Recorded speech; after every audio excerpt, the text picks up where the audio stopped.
Tapos i-bless ko po kayo. Yan. Magandang Christmas po, pamasko. Kaya, ito po.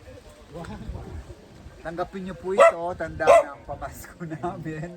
Ito po ay nangyayari ang Pasko ng Jesus kasama po ninyo. Po. Isabit ko po. Ano po ba ito?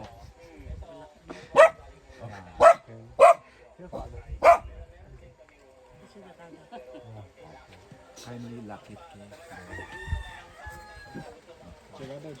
Gerard.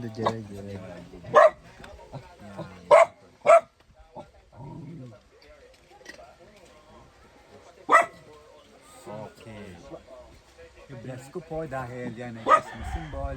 Sa ngalan sa Amahan, ug sa Anak, ug sa Espiritu Santo, ang Ginoo maanakan ninyo. Mana usab kanimo. Ginoo madamog gid nga salamat sa tanan ng mga halad mo sa amon, butang mo sa amon.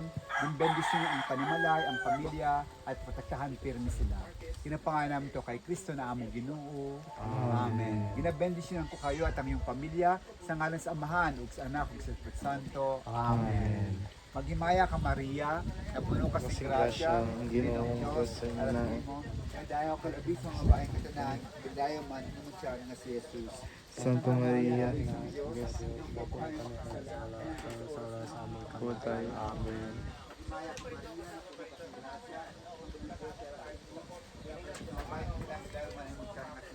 Santa Maria, inahan ka sa Diyos na po makinig sa sala, Amen. Ang Ginoo maanakan ninyo. Mana usab kanimo. Bendisyon kayo sa Diyos ang mahagahom sa tanan, Amahan, Anak, ug Espiritu Santo. Amen. Merry Christmas po. Merry Christmas, Kami po ay ate. masaya dahil nakilala po namin kayo no, kasilingan po, kapitbahay po.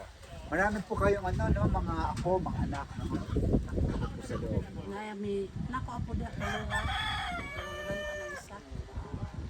Ilan po ng apo nyo? Unom. 6 na po. Tapos yung anak po ninyo, Ito. 7. So 7 plus 6, 13 po no ho ang nandyan. 13. Makatawag no, kalipay no? Sa diya. Okay. Picture po tayo pwede? Picture tayo. Picture.